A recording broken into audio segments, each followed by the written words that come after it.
le sang de Jésus, le sang de Jésus, le sang de Jésus, le sang de Jésus, le sang de Jésus, le sang de Jésus, le sang de Jésus. Dans le puissant nom de Jésus, nous avons prié. Amen, amen, amen. Bien-aimés dans le Seigneur Jésus-Christ, papa, maman, que la grâce et la paix du Seigneur Jésus-Christ soient avec vous et votre famille.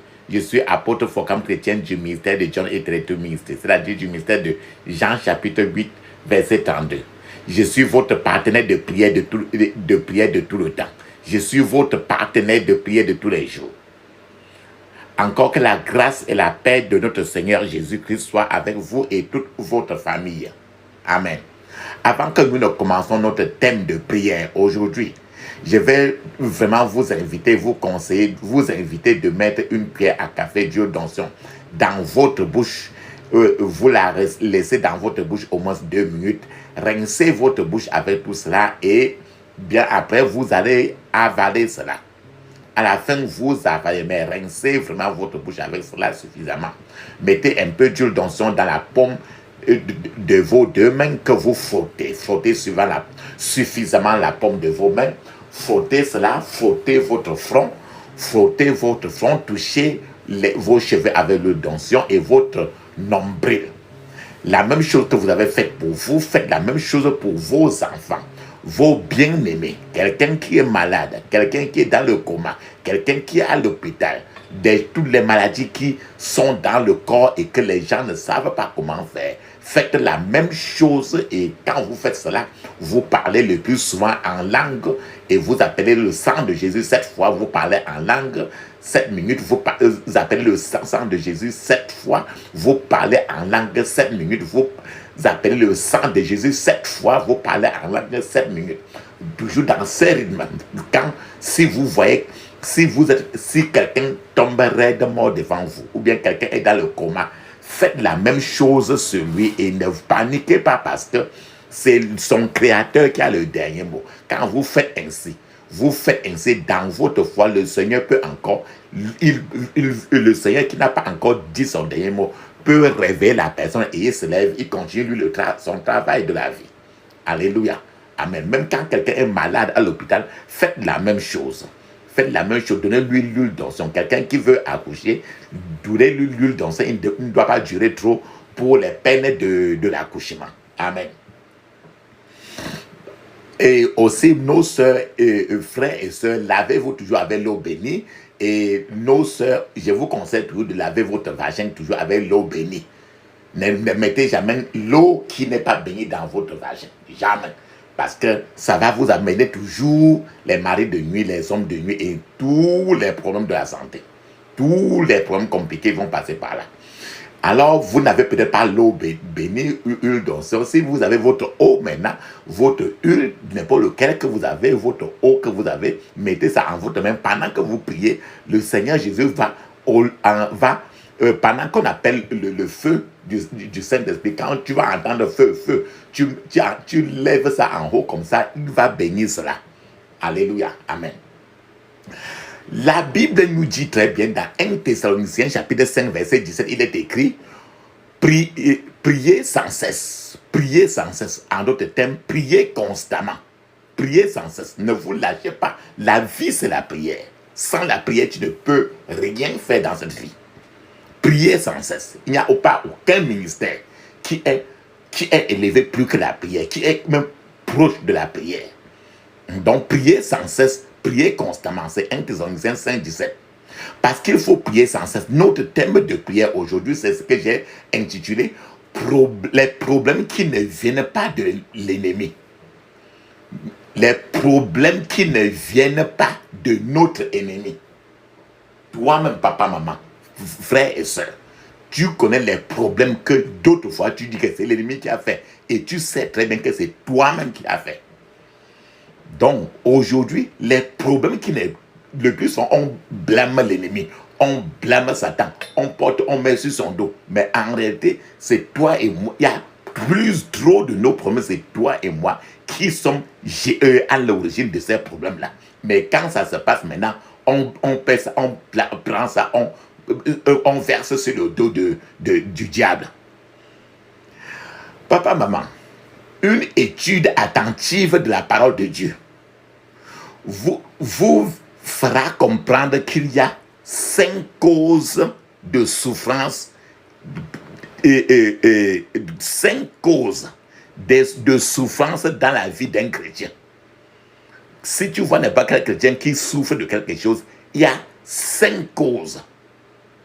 La première cause d'une souffrance peut être, quelqu'un peut être en train de souffrir, la cause peut être due à l'activité du diable lui-même. L'activité satanique. Pourquoi je dis cela? Job chapitre 2, verset 7, il est écrit: alors l'accusateur se retira de la présence de l'Éternel et infligea à Job une douloureuse maladie de peau qui s'étendit de la plante des pieds jusqu'au crâne. Donc, dans ce verset, nous voyons comment Satan peut mettre les maladies depuis les cheveux jusqu'aux pieds. Il peut détruire un être humain. Donc, voici la première cause. Les activités du diable satanique peuvent être à l'origine de nos souffrances. La deuxième cause de nos souffrances, c'est que nos souffrances peuvent venir aussi des gens païens, des méchants, des gens comme toi, mais qui sont autour de toi, qui vivent avec toi, mais qui sont suffisamment méchants. Pourquoi je dis cela? 2 Timothée chapitre 4, verset 14, il est écrit: Alexandre le forgeron m'a fait beaucoup de mal. Le Seigneur le traitera conformément. Alexandre le forgeron m'a fait beaucoup de mal. Le Seigneur le traitera conformément à ses actes. Voilà l'apôtre Paul qui, dans la société, il s'est rendu compte qu'il y avait un homme qu'on appelait Alexandre. C'était quelqu'un très méchant, extrêmement méchant. Et l'apôtre Paul a très bien dit que Alexandre, qui est le forgeron et qui habite à côté là-bas, il m'a fait beaucoup de mal. Le Seigneur le traitera conformément à ses actes. Alors il a remis cet homme-là à Dieu maintenant pour que Dieu vraiment travaille pour vraiment le circoncire. La troisième cause des souffrances de l'être humain, c'est le système mondial, la société dans laquelle nous vivons. Pourquoi il dit ça? 2 Pierre chapitre 2 verset 8, il est écrit: car en les voyant vivre et en les entendant parler, cet homme juste qui vivait au milieu d'eux était tourmenté jour après jour dans son âme intègre à cause de leurs agissements criminels. Tu vois, voilà un chrétien qui craint Dieu, mais qui vit, qui est tourmenté, qui est menacé au milieu des criminels de la terre. Donc, tu peux être très juste dans la société, mais comme le système de la terre est pourri, alors tu peux souffrir à cause du système de la terre, du gouvernement de la terre, du milieu de la terre, du système mondial. Maintenant, la quatrième source des souffrances de l'être humain est que la souffrance peut venir de la nature déchue de l'homme. C'est-à-dire que la nature charnelle de l'être humain. Pourquoi je dis ça? Dans Romains chapitre 7, verset 14, il est écrit: nous savons que la loi a été inspirée par l'Esprit de Dieu. Mais moi, je suis comme un homme livré à lui-même, vendu comme esclave au péché. Donc, voici l'apôtre Paul est en train de dire que la parole de Dieu vient de l'Esprit de Dieu. Mais à l'intérieur de lui, il y a quelque chose qui l'amène à faire des choses qu'il n'aime pas. Mais il le fait parce que il a même hérité même du péché dans sa vie. Donc, il le fait parce qu'il a hérité, il est né de la terre. Il ne vient pas du ciel, il est né d'une femme. Et la Bible dit très bien que quelqu'un qui est né d'une femme a toujours des problèmes. Donc, maintenant, la cinquième source de la souffrance des êtres humains, c'est le chrétien charnel. C'est la chair humaine. Pourquoi je dis ça? Premièrement, Philippiens 1, 15 jusqu'à 16 dit très bien que je cite, quelqu'un, il est vrai. Quelques-uns, il est vrai, sont poussés par la jalousie et par un esprit de rivalité. Mais d'autres annoncent Christ dans un bon esprit. Ces derniers agissent par amour. Ils savent que si je suis ici, c'est pour défendre l'évangile. Donc, ici, ce verset est en train de montrer comment l'apôtre Paul était pour l'évangile, mais au milieu d'eux, il y a les faux frères, les faux chrétiens et les gens qui sont là pour parler de l'évangile juste pour se montrer aussi. Donc, c'est les chrétiens charnels. La Bible nous dit encore dans 2 Timothée 4, verset 10, dit très bien que car Démas m'a abandonné. Il a aimé le monde présent et il est parti pour Thessalonique. Crescens s'est rendu en Galatie, dit en Dalmatie. Avec ça, nous voyons ici la personne qui a appelé Démas ici. Bien qu'étant avec l'apôtre Paul, il ne voulait plus faire les choses chrétiennes parce qu'il aimait les choses du monde. Toi-même, tu vois toutes les choses du monde là. Donc, Démas a commencé qu'un chrétien, mais à un certain moment, il a commencé à abandonner l'apôtre Paul pour aller au contraire. Il était plus intéressé aux choses du monde. Voilà, l'apôtre Paul, à un certain niveau, il se retrouve dans la société seul. Démas m'a abandonné, il a aimé le monde présent. Il est parti pour Thessalonique. Et l'apôtre Paul dit encore que Crescens s'est rendu en Galatie et Tite en Dalmatie. Cela veut dire que l'apôtre Paul, finalement, à un certain niveau de la vie chrétienne, du message, il s'est retrouvé seul. Donc, papa, maman, il y a cet homme aussi dans le livre de Matthieu qui a planté du blé dans son champ. Et l'ennemi est venu et a planté autre chose à côté du blé. Rappelle-toi de la parabole du semeur.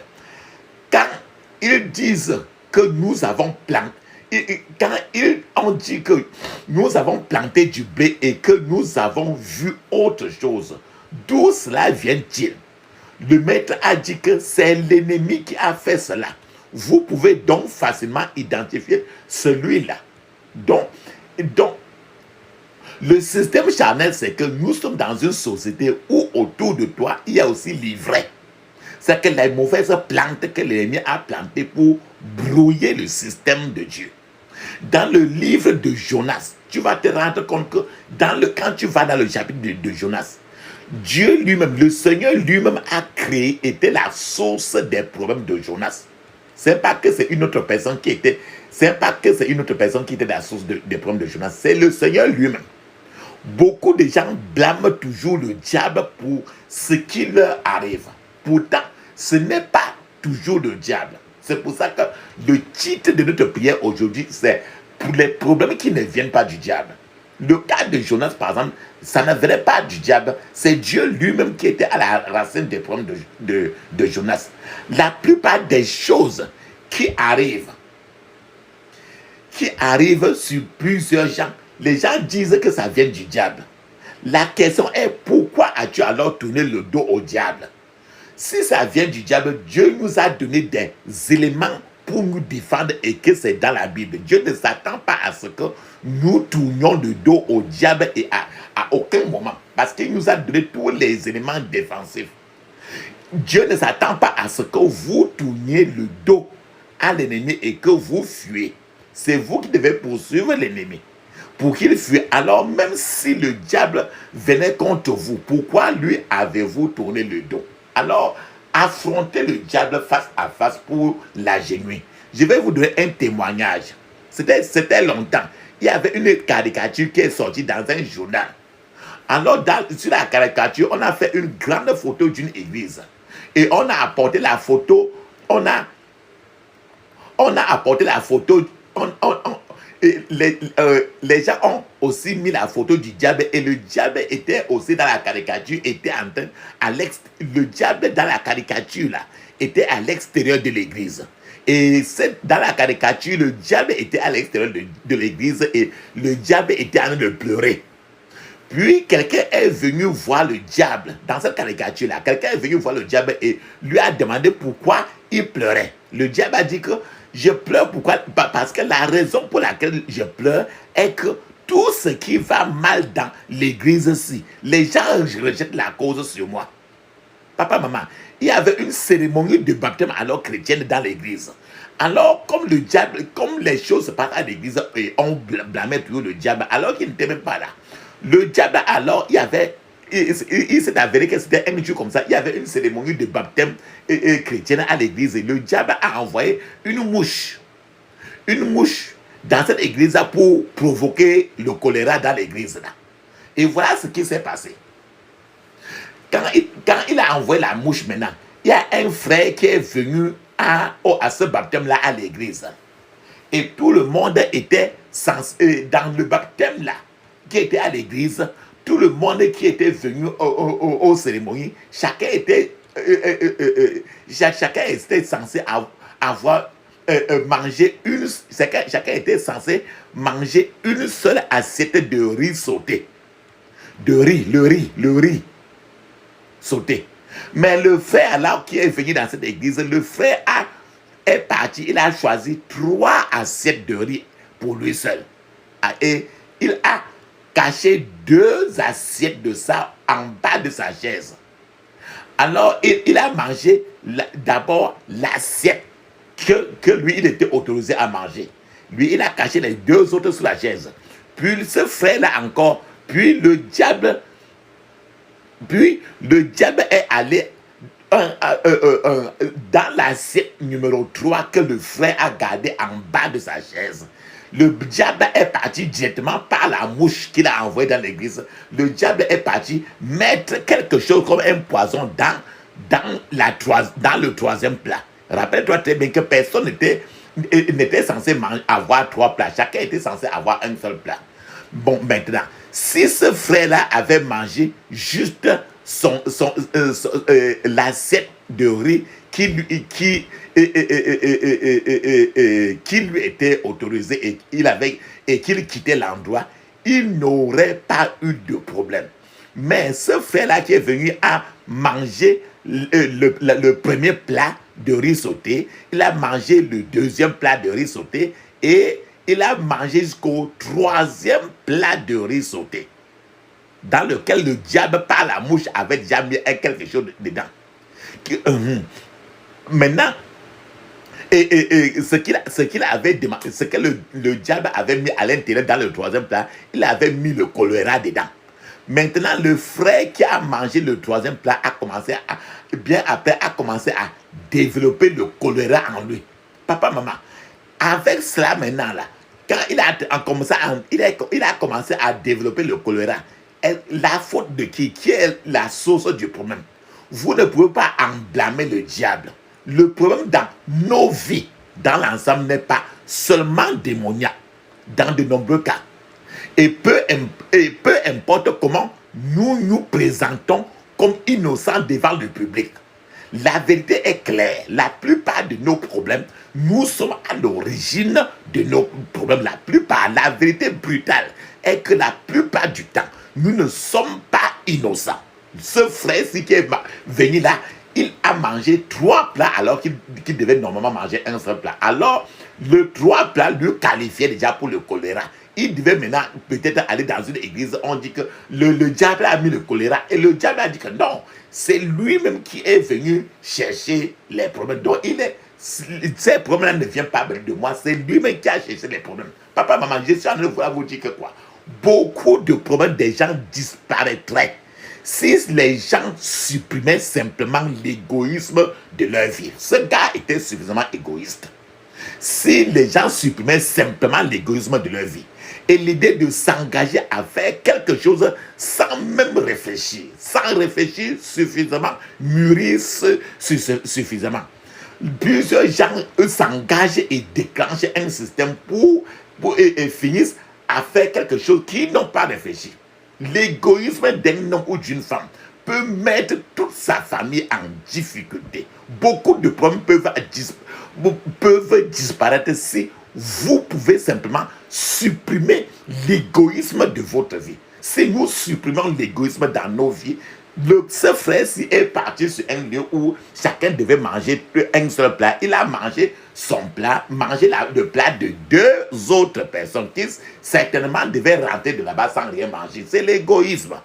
Et à cause de cela, beaucoup de gens se privent des bénéfices. Le plus, de beaucoup de gens, alors, à cause de ça, ne reçoivent aucune bénédiction de Dieu. Papa, maman, beaucoup de gens se soucient trop de rien que de leurs propres intérêts, de leur propre confort seulement. Ce frère a mangé 3 pour être bien rassasié. Peut-être que chacun devait manger un seul plat, être à moitié seulement rassasié. Mais lui, il a regardé rien que son confort, rien que ses intérêts. Et il s'en foutait du confort des autres. C'est ainsi que les gens sont aujourd'hui. Alors, vous fermez. Quand les gens se soucient rien que de leur propre confort et s'en foutent du confort des autres, c'est ainsi, les gens sont en train toujours de fermer la porte de leur propre bénédiction. La plupart des gens qui sont bénis dans la Bible sont ceux qui sont partis pour être une bénédiction pour les autres. Tandis qu'ils sortent pour bénir les autres, Dieu lui-même les bénit et bénit leur maison. Donc, nous sommes en train de dire que papa, maman, que chacun élimine l'égoïsme. Si Jésus-Christ était égoïste, ce Jésus ne serait pas venu sur cette terre mourir pour toi et moi. La Bible dit que Jésus est venu mourir pour toi et moi. Il n'avait aucun intérêt même à mourir parce qu'il était déjà Dieu. Que tu souffres, que tu souffres, que je souffre, ça ne le dérangeait pas. Mais il a laissé son trône de gloire au ciel pour descendre sur la terre, devenir rien, mourir pour toi et moi. Il a regardé tes intérêts et non ses propres intérêts. C'est parce que Jésus est venu mourir pour toi et moi. C'est pourquoi moi et toi, nous sommes ici aujourd'hui en train de prier. Papa, maman, je vais vous donner maintenant un autre témoignage.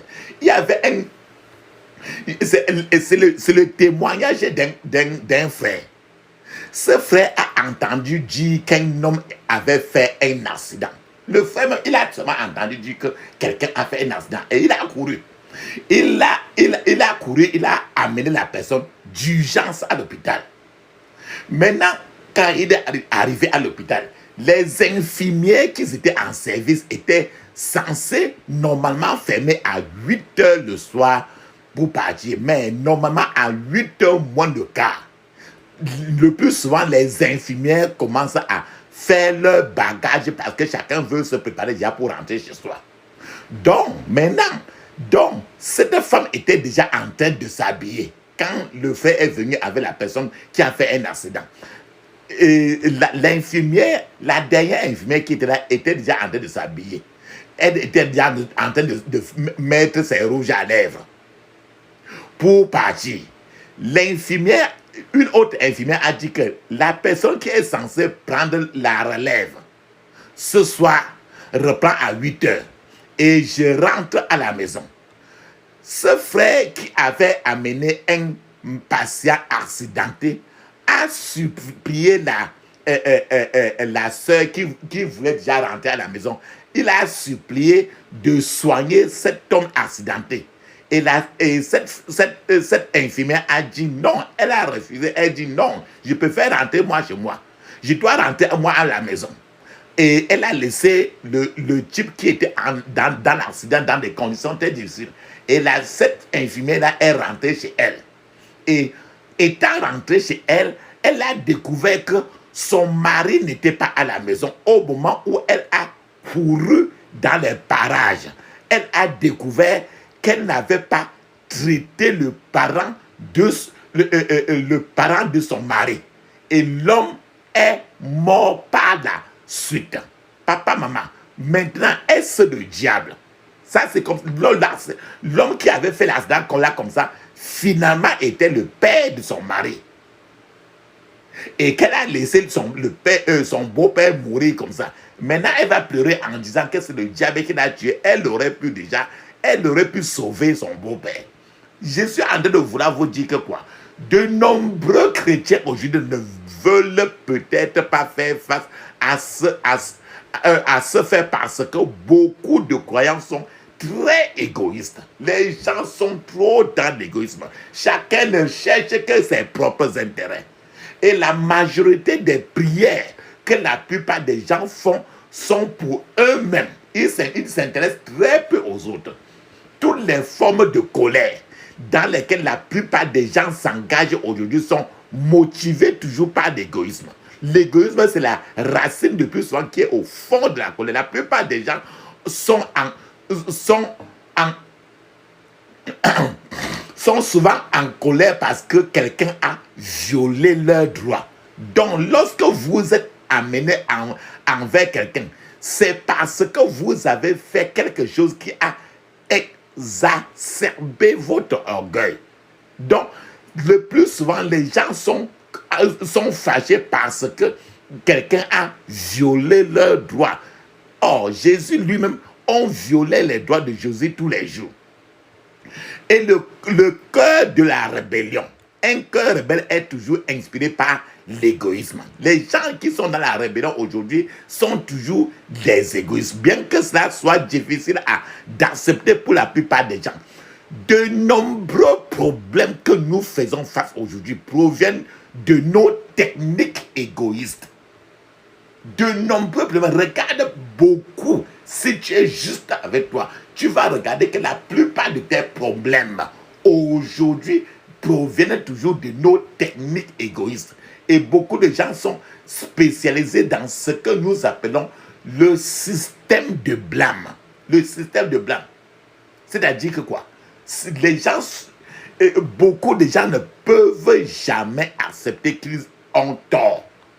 C'est-à-dire que les gens aujourd'hui cherchent toujours quelqu'un à blâmer à la fin de la journée. Mais personne ne veut porter la responsabilité de sa faute. Les gens attribuent la faute à ceci ou cela, à qui autre, mais pas à eux-mêmes. Nous blâmons nous-mêmes pour nos paroles ou nos actes. Et beaucoup prononcent même des paroles avec négligence aujourd'hui. Et ils ne savent pas que ces paroles-là peuvent les poursuivre toujours. Ces paroles peuvent être irrévocables. Le principe de la Bible dans Galates 6, verset 7, ne peut jamais être vaincu ou bien ne peut pas jamais être annulé. Les gens qui sèment une graine de destruction dans la famille, et en prenant par exemple la femme de quelqu'un et tue même le mari de cette femme et tue même cet homme. Quand les gens sèment cette graine de destruction dans la famille, ils vont toujours, ce péché va toujours les poursuivre. Ceux qui ne savaient pas moissonneront l'épée de destruction après que cet homme soit mort. Souvenez-vous, la Bible nous dit très bien que dans Nombre 32, 23, il est écrit, certes, ton péché te rattrapera. Donc, des gens même qui tuent même le mari des autres pour prendre leur femme, leur péché va les rattraper à la fin de la journée. Je vous ai parlé de Galates 6, 7. La Bible dit dans Galates 6, 7 que ne vous y trompez pas. On ne se moque pas de Dieu. Ce qu'un homme aura sémé, il le récoltera. Donc, si tu sèmes n'importe quoi, tu vas faire la récolte de ce que tu as sémé. Si vous devez enlever la boue sur les autres gens, vous devez d'abord laver vos propres mains avant d'enlever la boue sur les autres gens. Donc, toute activité faite, que cela soit bonne activité ou mauvaise chose, doit être héritée. Donc, ce que vous faites, toujours, vous récolterez, vous ferez la récolte toujours de ce que vous avez sémé. Que cela soit bon ou mauvais. Dieu lui-même peut être aussi, je vous ai dit que Dieu lui-même peut être la source de tes problèmes, de mes problèmes. Tous les problèmes ne sont pas de mauvais problèmes. Dieu lui-même peut orchestrer des problèmes. Dieu peut concevoir des problèmes qui vous rapprocheraient vers lui-même. quelque chose qui vous rendrait, qui va vous amener trop dans la prière. Donc, quand d'autres fois, Dieu peut voir dans un couple que les gens ne prient pas, il peut créer des problèmes dans le couple là pour amener les deux ou bien la femme à entrer dans la prière suffisamment. Parce que si il ne fait pas ça, personne n'irait dans la prière. Parce que la nature charnelle de l'être humain est une nature de la rébellion. Lorsque le royaume d'Israël, je vous donne le témoignage dans la Bible, lorsque le royaume d'Israël était divisé en deux, ce peuple d'Israël se livrait à des batailles pour se combattre les uns contre les autres. Mais quand ils étaient en train de lutter entre eux comme ça, il y a un prophète qui est venu et il a dit que il a rappelé maintenant au peuple d'Israël de ne pas s'inquiéter parce que c'est Dieu lui-même qui a créé la division dans le peuple, au milieu du peuple. Cette chose, et il a dit très bien que cette chose vient de Dieu. Et que Dieu lui-même, il a dit très bien qu'il était à la racine des problèmes du peuple d'Israël.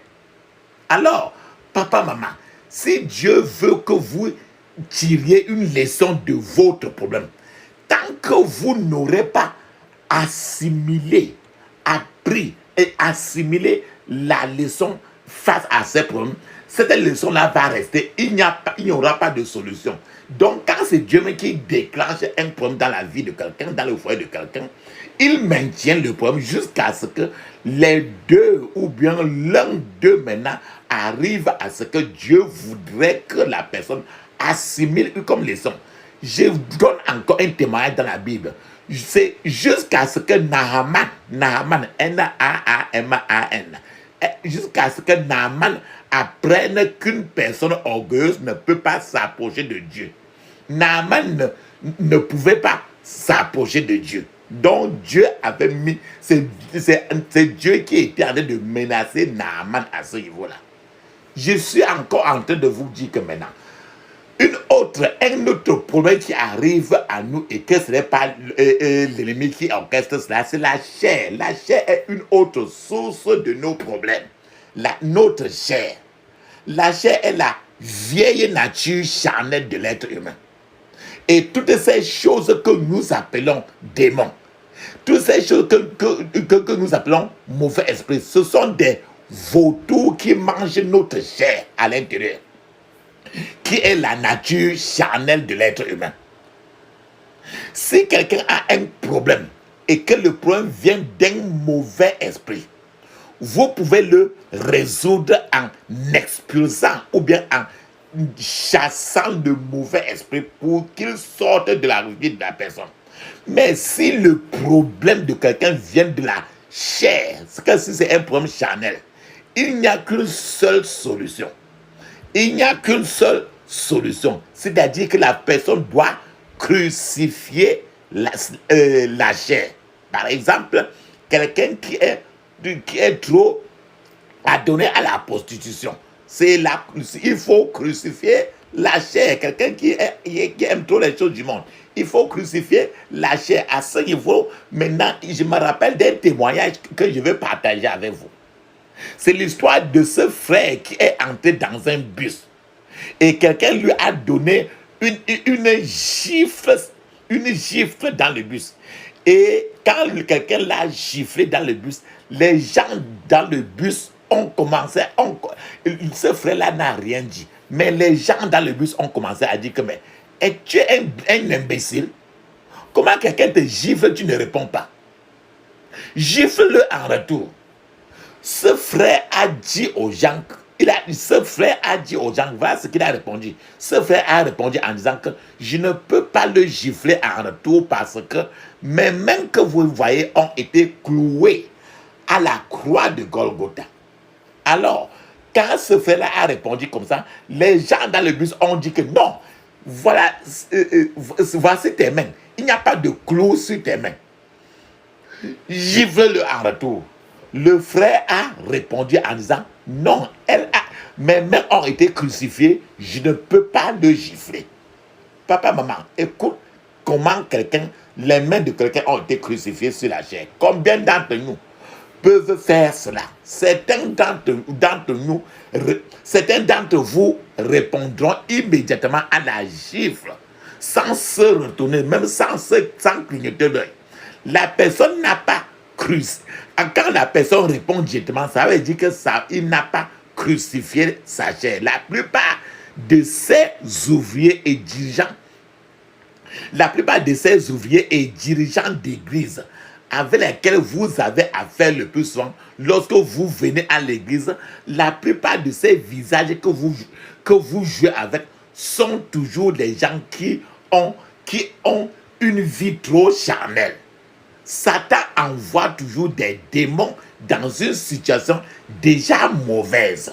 Parfois, pour que la solution vienne, ce que vous devez faire est simplement d'éviter certaines choses. Par exemple, chaque petite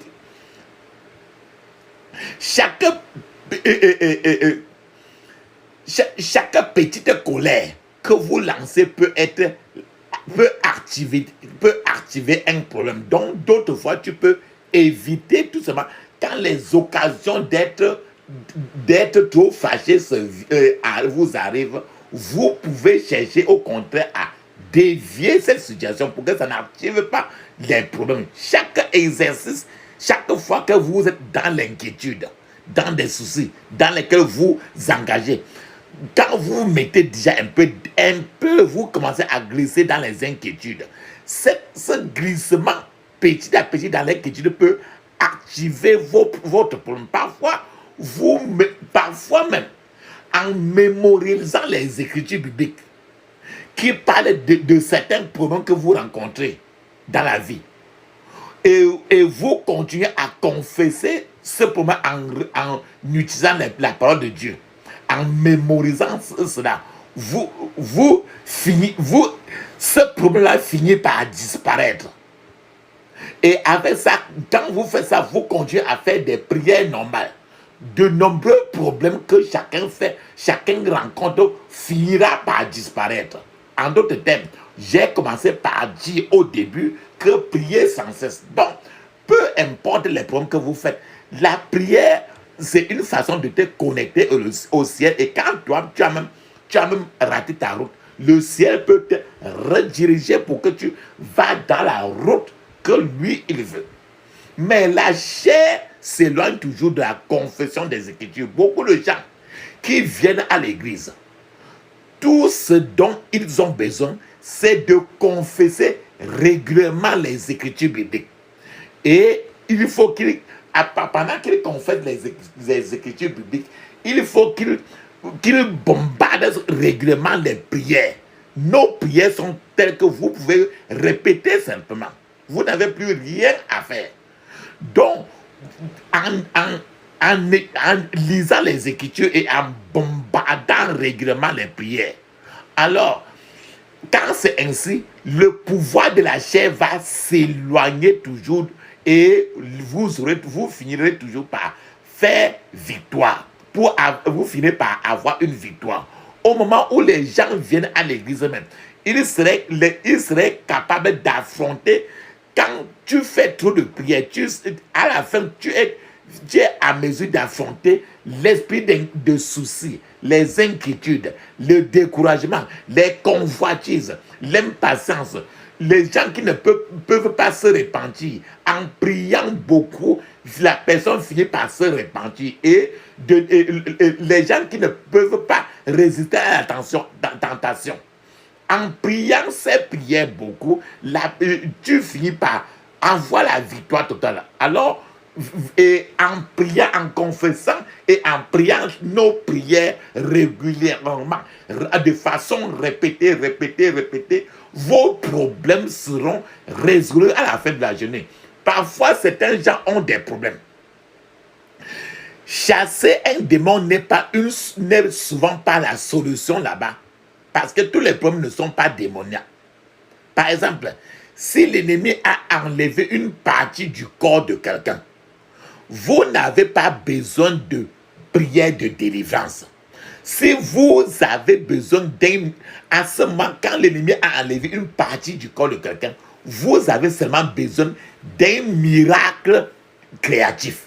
C'est-à-dire que vous devez demander tout simplement que Dieu mette le nouveau à la place. C'est donc un excellent sujet de prière pour vous de demander un miracle de la création. Parce que au commencement, il a créé le ciel et la terre. C'est lui qui t'a créé. Donc, on enlève n'importe quoi sur toi. Lui, en lui-même, il peut le replacer. Là où il est nécessaire dans votre vie, il peut replacer. Si c'est ton estomac, il peut remettre un autre estomac. Si c'est pour tes poumons, il peut remettre un autre poumon. Si on a mangé tous tes testicules, il peut remettre. Si on a n'importe quoi là, il peut. Parce que c'est le Dieu de la création. Donc, il n'a pas changé. Le même qui t'a créé depuis, il peut encore créer et il continue encore à créer. La délivrance ne peut pas restaurer une partie du corps de quelqu'un qui est perdu ou bien une partie du corps de quelqu'un qui a été enlevé et que les sorciers ont déjà mangé ou bien les sorciers ont remplacé cela par le faux. Rappelle-toi très bien que tu peux être assis là-bas en train de parler alors que tes pieds que tu vois là, on a remplacé tes pieds là depuis par d'autres pieds. Je vous donne un témoignage dans le cas où quelqu'un peut être là comme ça, là, qu'une partie de son corps a été enlevée. Comment Dieu peut faire? Il y a une sœur qui a subi une intervention chirurgicale sur ses mamelles, sur ses seins. Et la sœur a eu des problèmes dans ce sein-là. Depuis qu'on a opéré ce sein-là, ce côté du sein-là, elle a toujours des problèmes, au point que les douleurs étaient tellement intenses qu'à un certain niveau, elle demandait même qu'on coupe le sein là pour si elle pouvait même dormir même. Mais un jour, pendant qu'elle était en train de prier, je vous dis toujours que si vous avez certaines douleurs, mettez-le dans sur n'importe quelle partie de votre corps et frottez. Et quand vous priez le Seigneur, le feu entre sur vous, il vérifie toutes les parties de votre corps. Ce qu'il a à remplacer, il remplace. Le neuf, il le met. Bon, pendant que la sœur était en train de prier, elle a remarqué que quelque chose était en train de sortir de ses seins, de ses mamelles, du côté du sein là qui fait trop mal. Pendant qu'elle priait, elle a vu quelque chose sortir de là-bas. C'était une aiguille que les chirurgiens à l'hôpital avaient oublié le jour de la chirurgie, le jour où on l'opérait. Papa, maman, maintenant la délivrance ne pouvait pas résoudre le problème de la sœur. C'est Dieu lui seul. Ce cas-là, elle pouvait apporter dans tous les hôpitaux de la terre.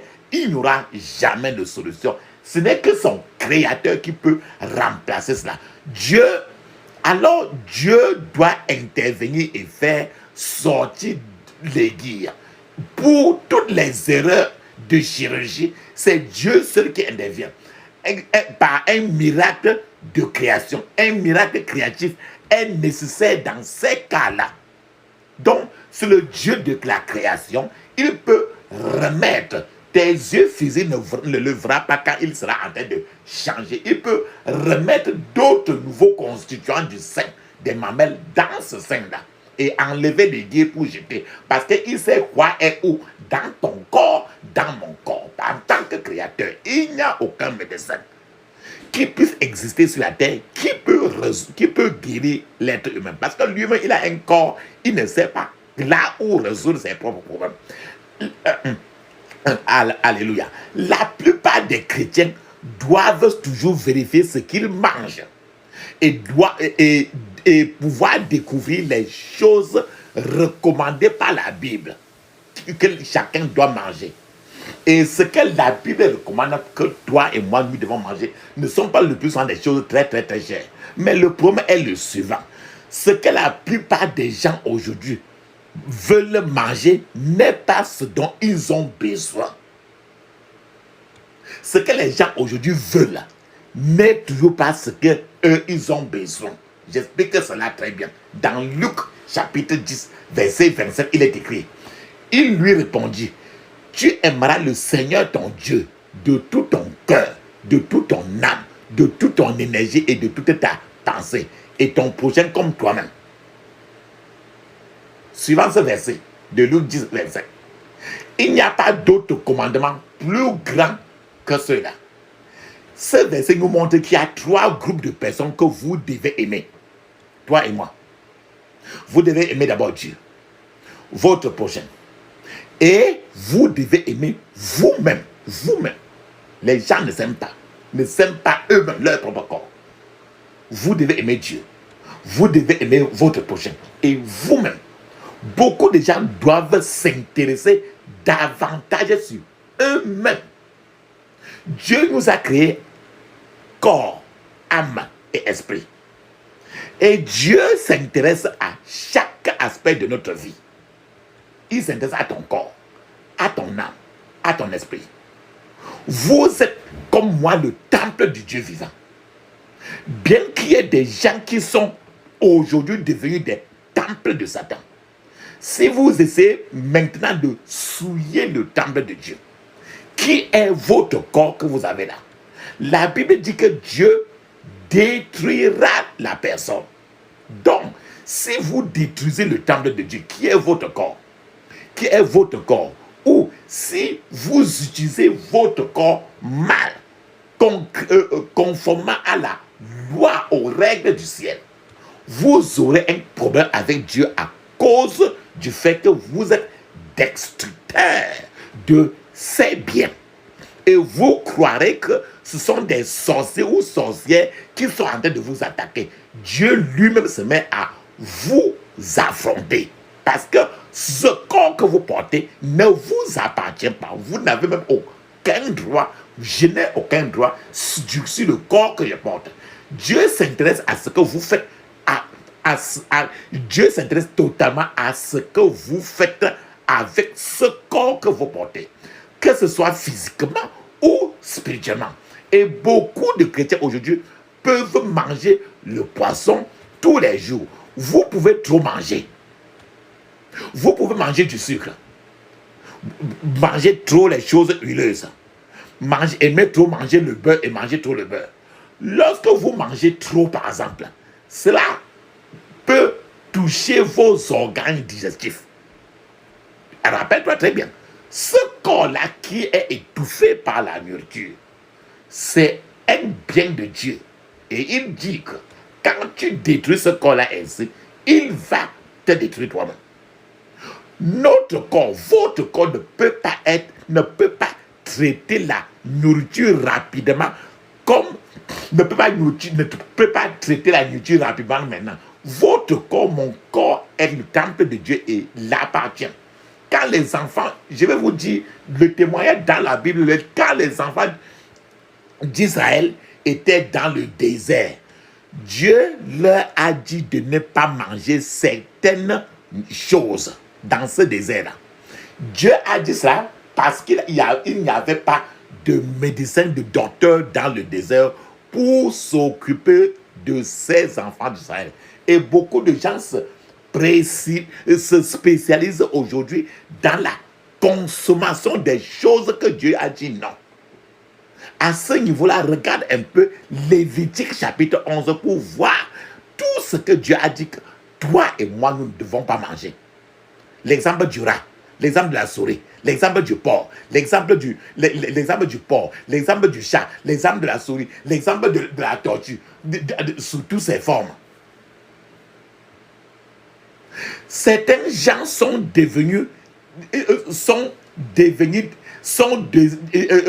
tellement adonnés à boire le thé, boire le café. Les gens sont maintenant trop adonnés à tout ce qui est sucre, tout ce qui est boisson gazeuse, les bières, aux éléments de conserve, chocolat, à toutes ces choses, toutes ces sortes de choses. Les gens sont trop adonnés. Les gens ont pris maintenant certaines nourritures sur la terre, les boissons ou quoi que ce soit, comme leur Dieu. Et cela entraîne des problèmes et des problèmes. Plusieurs des frères ainsi finissent par se blesser. Et quand ils se blessent avec la nourriture, ils recourent toujours encore à la délivrance. Or, qui est en train de te détruire? C'est toujours toi-même. Ces problèmes-là ne viennent pas de ton ennemi. C'est nous-mêmes. Certains détestent le jeûne sous toutes ses formes. Et ne savent pas que c'est une autre façon de purifier l'organisme de l'être humain.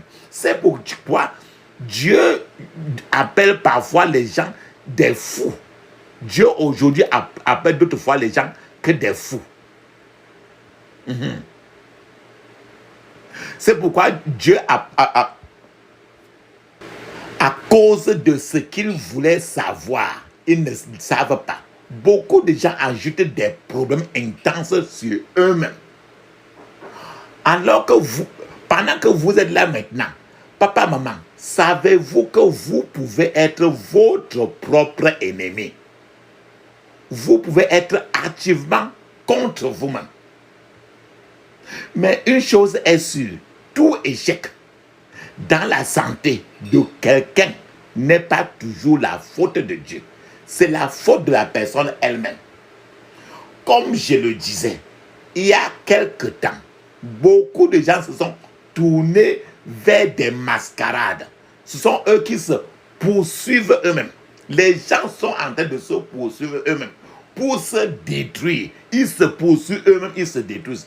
Combien de temps pouvez-vous fuir vous-même?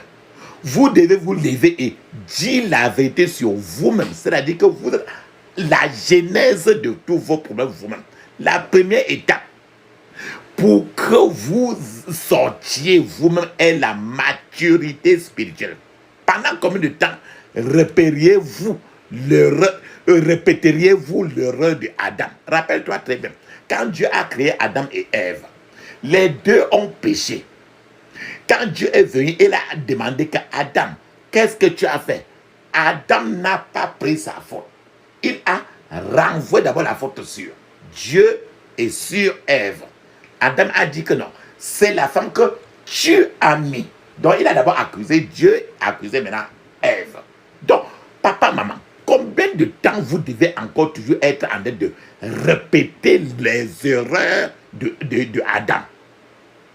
Si vous ne voulez pas dire la vérité de vous-même, vous êtes en train de donner à l'ennemi une cachette dans votre vie pour qu'il entre dans votre manteau. La personne s'inscrirait ainsi. Quand tu n'arrives pas à dire la vérité de toi-même, tu es ainsi en train de t'inscrire à une école de l'auto-illusion. Tu vis dans l'illusion totalement. Parce que tu sais la vérité de toi-même. Mais tu refuses totalement de dire la vérité de toi-même. Alors, quand c'est ainsi, vous êtes en train de lutter contre vous-même. Vous êtes la genèse de vos problèmes. Vos problèmes ne viennent pas à ce niveau de l'ennemi, mais vous-même, vous êtes en train d'orchestrer vous-même vos problèmes. Vous ne pouvez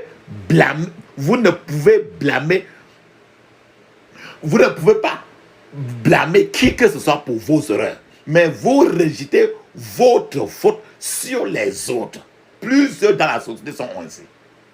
Plusieurs regardent aussi à partir de vous-même d'abord avant de sortir.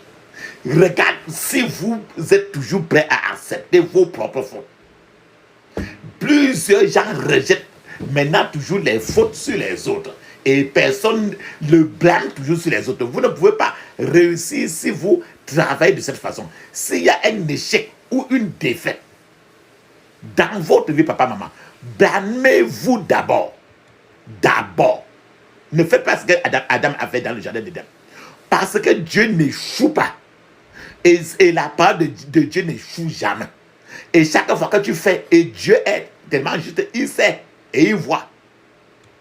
Peu importe que tu blâmes même l'innocent, Dieu sait la vérité sur toi, sur moi. La chose la plus importante que les gens doivent apprendre à faire est de se pointer du doigt lui-même.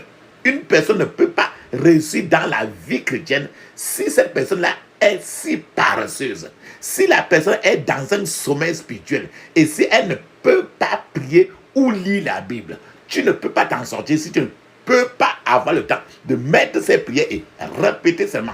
Un chrétien paresseux peut regarder la télévision pendant 4 heures de temps. Bien après les 4 temps, il regarde encore il écoute la radio même pendant 3 heures de temps.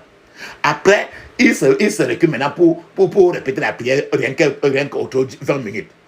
Un chrétien paresseux va venir à la maison de Dieu pour ne pas vraiment faire l'œuvre de Dieu. Beaucoup de gens luttent contre eux-mêmes. Quand chacun passe du temps au contraire à voir la télévision, à écouter la radio, tu fais du mal à qui? Beaucoup luttent contre eux-mêmes, pensant ainsi combattre contre l'ennemi. Alors que l'ennemi n'a rien à voir. C'est toi et moi qui l'invitons. Si vous changez de toutes les choses qu'il vient de citer aujourd'hui, nous l'avons dit ici, aucun démon ne peut vous résister. Le problème est que beaucoup de gens ont refusé de changer. Peu importe la stratégie que Dieu apporte à tout un chacun, les gens ont déjà mis dans leur tête qu'ils ne veulent pas changer. Un point, un trait. En dehors du diable, un autre ennemi terrible qui menace l'être humain, c'est le sexe. Le sexe. Lorsque le sexe est à l'œuvre dans la vie de quelqu'un, l'œuvre de Dieu s'arrête. Maintenant, les œuvres de la chair commencent. Et le diable est l'ennemi à ce niveau. Ce diable est l'ennemi et il sait que ces choses que vous faites ne viennent pas de Dieu, mais de vous-même. Alors, il est et il vous encourage. Et il y a tellement de vie que l'œuvre de Dieu est déjà arrêtée depuis. Et l'œuvre de la chair continue à planer, à faire la première place dans la vie des gens. Tout ce que vous faites pour Dieu, vous venez peut-être à l'église depuis longtemps, ou vous venez juste de commencer à venir à l'église. Tout ce que vous avez fait pour Dieu, si ce n'est pas par vous-même, cela n'a que peu de valeur devant Dieu. On ne peut pas le corrompre. Tout ce que vous faites pour Dieu sans être rempli du Saint-Esprit n'a aucune valeur. Ainsi, la matière qui a la meilleure note dans l'école de Dieu est la délivrance de soi-même. Il faut que tu sois délivré de toi-même parce que ton vrai ennemi, ton premier ennemi, c'est toi-même. Donc, la matière la plus élevée à l'école de Dieu, c'est la délivrance de soi-même. Beaucoup de gens sont esclaves d'eux-mêmes.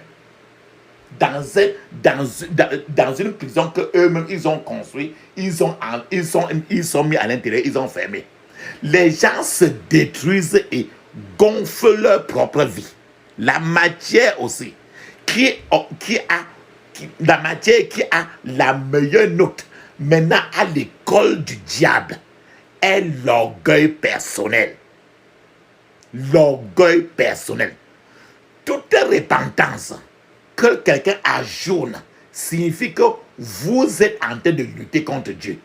Et c'est triste à ce niveau-là. Certains gens sont tellement gradués à l'école supérieure de l'orgueil personnel qu'ils préfèrent même mourir que de demander le pardon ou bien de demander des excuses.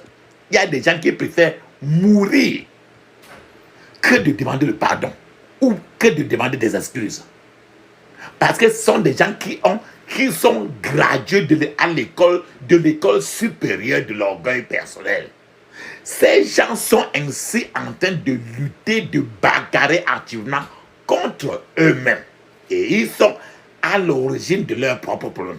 Si vous ne faites pas une analyse, je vous conseille toujours, papa, maman, comme je le fais toujours aux bien-aimés, le plus souvent, restez et regardez vous-même. Si vous ne faites pas une analyse auto-personnelle, vous tournez, vous regardez dans un lait de justice, vous regardez qui vous êtes. Si vous ne faites pas une analyse auto-personnelle, vous refusez de vous réconcilier avec vous-même. Je vous conseille tout de réconcilier avec vous-même pour ne pas présenter en public ce que vous n'êtes pas dans la réalité. Sachez que vous combattez contre vous-même quand vous quand vous vivez dans une illusion de vous-même. La Bible dit que vous examinez, la Bible dit de vous examiner si vous êtes dans la foi ou non. Vous devez vous demander, ne suis-je pas paresseux? Est-ce que je n'exagère pas dans ma vie? Est-ce que je ne dis pas, est-ce que je ne suis pas toujours prêt à mentir? Est-ce que j'aime vraiment le jeûne et la prière? Ou est-ce que ou est-ce que je le fais parce que d'autres le font? Les gens, il y a des gens qui prient, ou quoi que ce soit, parce qu'ils veulent être dans le groupe des gens. Dieu n'est pas intéressé à ça. Dieu est intéressé à chacun individuellement. Est-ce que je n'aime pas Jésus à cause à cause du pain et du beurre qu'il fournit? Est-ce que j'aime Jésus rien qu'à cause parce qu'il faut qu'il me donne telle ou telle chose? Suis-je vraiment prêt à mourir pour le Seigneur Jésus? Si je dis que je veux envoyer si je veux, par exemple, que je veux envoyer les gens pour faire l'évangélisation, ou bien envoyer les gens pour faire la délivrance, comment je faire? Beaucoup de gens voudraient y aller. Suis-je sérieux avec Dieu quand j'ai de l'argent? Il y a des gens, quand ils n'ont pas de l'argent, ils prient trop. Quand l'argent tombe entre les mains maintenant, tu vois une autre personne. Suis-je sérieux avec Dieu quand j'ai de l'argent? N'est-ce pas quand je suis fauché que je suis sérieux dans la prière? Ne suis-je pas paresseux dans la prière? Est-ce que je ne garde pas de méchanceté dans mon cœur? Est-ce que j'ai de l'amour vrai? Est-ce que je dis toujours la vérité sur moi-même? Est-ce que je ne jongle pas? Est-ce que je ne présente pas dans la société une image contraire de qui je suis? Ou est-ce que j'évite ceux qui me disent toujours la vérité sur ma vie? Il y a des gens qui n'aiment pas, qui se séparent des autres parce que ces gens-là lui disent la vérité sur leur vie. Est-ce que j'aime être critiqué? Certains gens n'aiment pas que tu leur dis la vérité de leur vie. Ou est-ce que je déteste la critique sous toutes les formes? Est-ce que j'ai la foi? Suis-je vraiment obéissant à Dieu? Suis-je le genre de personne qui aime être remarqué? Parce qu'il y a des gens, quand il t'a en public ainsi, il y a quelqu'un qui cherche toujours à prendre la parole pour dire même n'importe quoi. L'essentiel pour lui est de se faire voir. Est-ce que j'ai vraiment le baptême du Saint-Esprit? Ou est-ce que je compte encore, je vais tout rien que sur les rêves? Est-ce que je dis le plus souvent des mensonges pour obéir à Dieu? Est-ce que je pense ou médite sur l'immoralité? Est-ce que quand je reste comme ça, je pense aux choses sales? Penses-tu quand tu es sur ton lit en tant que célibataire, est-ce que les idées de la masturbation, les idées des femmes et les jeunes filles, les jeunes hommes, est-ce que ça promène ta tête? Est-ce que je ne commets pas des secrets que je cache sous le matelas? Parce que quelqu'un peut être à l'église en tant qu'un grand pasteur, le chef de la chorale, mais à l'intérieur, là, il y a des péchés qui sont sous le matelas et Dieu seul sait tout cela. Papa, maman, vérifiez aujourd'hui vérifie la vérité, bien-aimé. Peut-être que tu luttes contre toi-même et que la personne n'ira pas loin. Quand tu luttes contre toi-même, c'est difficile d'avancer. Vérifie ta foi, papa, maman. Dis-toi la vérité, bien-aimé. Dis-toi la vérité. Et quand tu commences à prier contre les forces des ténèbres, quand tu pries contre les démons, regarde si tu n'es pas en train de commettre une erreur. Parce que le premier sorcier et le sorcière, ça peut être toujours toi-même qui est le sorcier de ta propre vie. Ne penses-tu pas d'abord détruire le sorcier ou la sorcière qui est dans toi? C'est comme ce gars. Il y a un gars qui est venu pour prêcher un thème. Le thème qu'il prêchait dans l'église ce jour-là, c'était revêtir toute l'armure de Dieu. Voilà comment il a procédé pour cela. Le thème, c'était revêtir toute l'armure de Dieu. Et pour faire comprendre aux gens le message, ce type-là a apporté un chapeau, le casque physique. Il a apporté à ce jour-là les chaussures. Il a apporté les habits, qu'on appelle aussi vêtements, etc. Et pendant qu'il expliquait, il les a portés un par un, jusqu'à ce qu'ils soient bien couverts de tout l'habit, de toutes les choses qu'il a apportées. Puis il a demandé à toute la congrégation de l'église.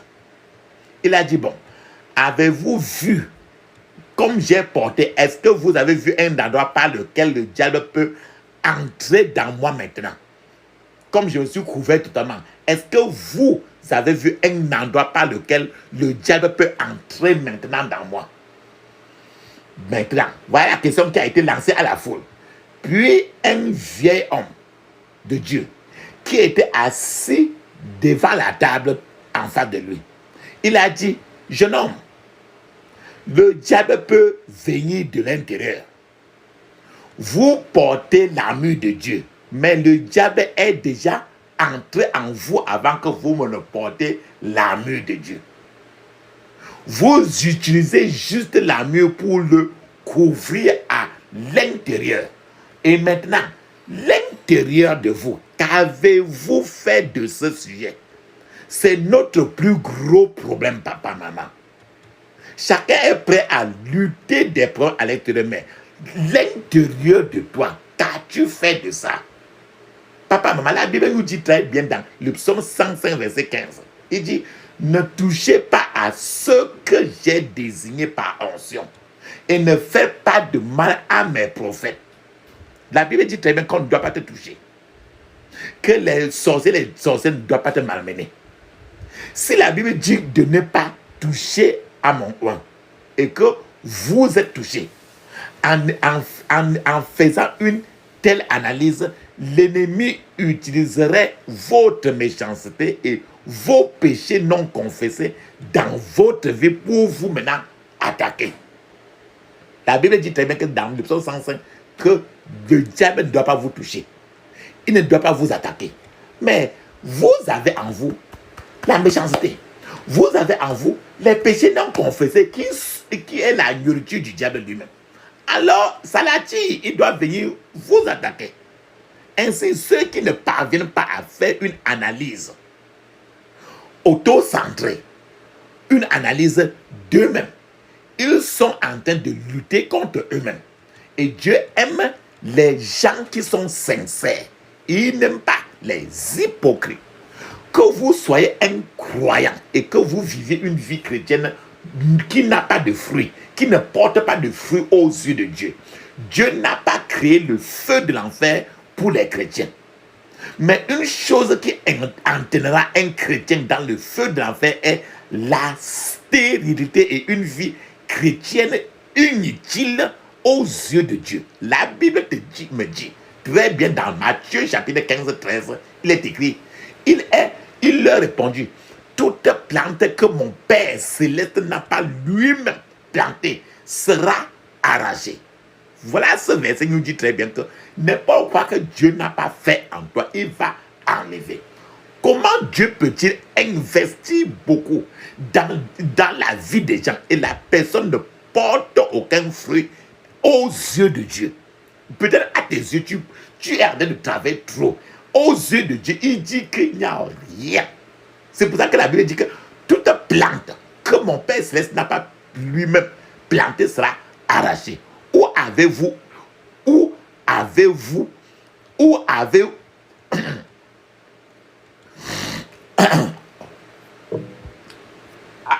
Alléluia.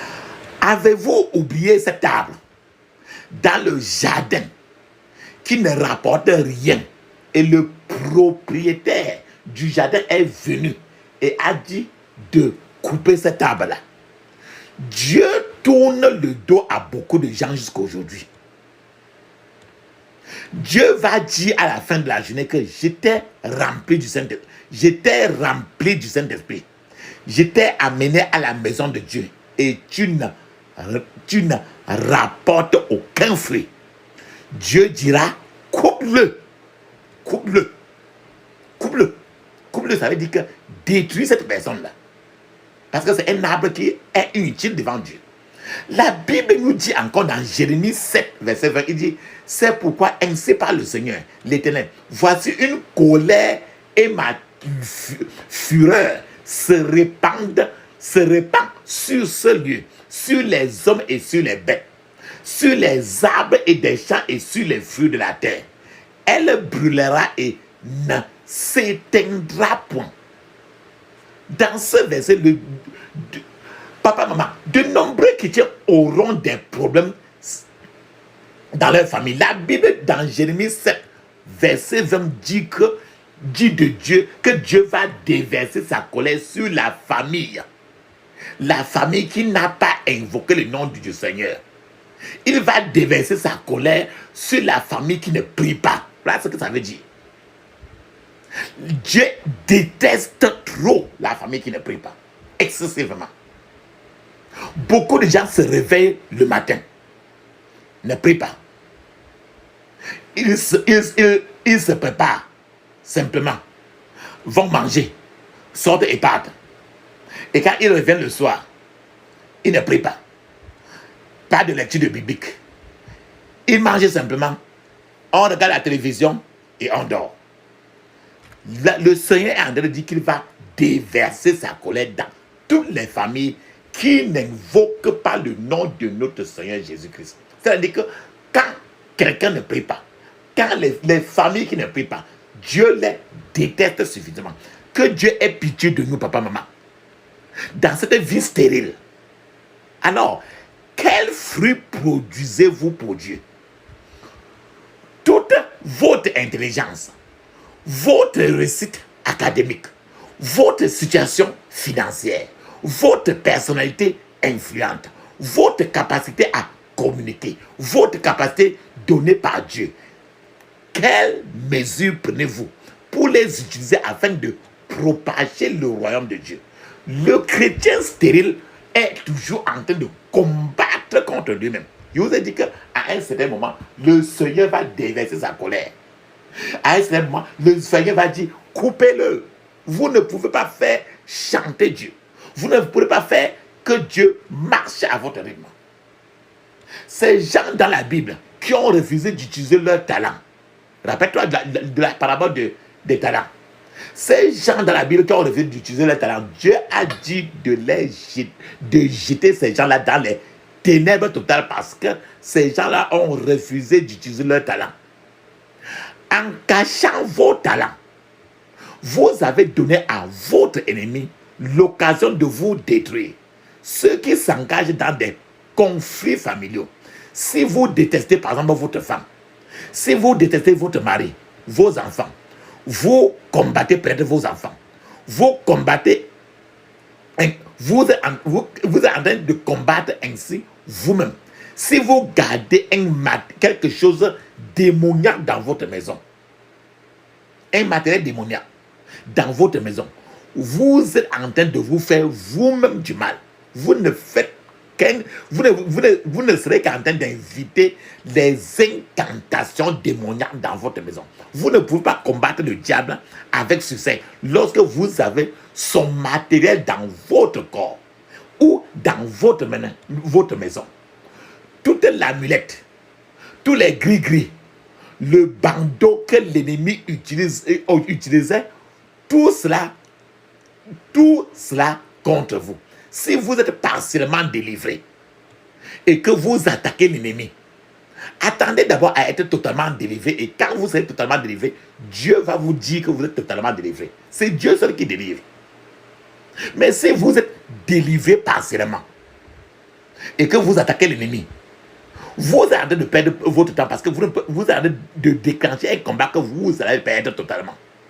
Et perdre ça de façon très amène. Tous ceux qui se livrent à l'immoralité sexuelle, vous vous blaguez peut-être encore, mais vous menez en fait une guerre sérieuse contre votre propre vie.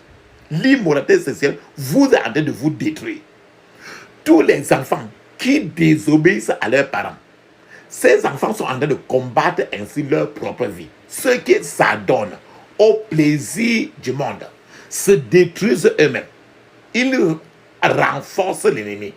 Papa, maman, Pourquoi devriez-vous combattre contre vous-même? La plupart des problèmes que nous chassions et que nous lions, nous les avons causés nous-mêmes. Alléluia. Beaucoup de gens courent contre eux-mêmes. Beaucoup de gens sont à l'origine de leurs problèmes. Ces gens ne se connaissent pas et ils attaquent l'ennemi. Et cela ne pourra que retourner contre eux. Amen. Souviens-toi du calvaire, de l'angoisse à la croix, du combat solidaire qu'il a livré pour toi. Cède, cède, cède, cède ton cœur à ton sauveur. Cède, cède, cède, cède ton cœur à ton sauveur. Pense à son agonie pour toi, pauvre pécheur. Sa tendresse infinie devrait briser ton cœur. Cède, cède, cède, cède ton cœur à ton sauveur. Cède, cède, cède, cède ton cœur à ton sauveur. Crois, oh crois à sa grâce, ne désespère plus. Jésus a pris ta place, tous par lui sont reçus. Cède, cède, cède, cède ton cœur à ton sauveur. Cède, cède, cède, cède ton cœur à ton sauveur.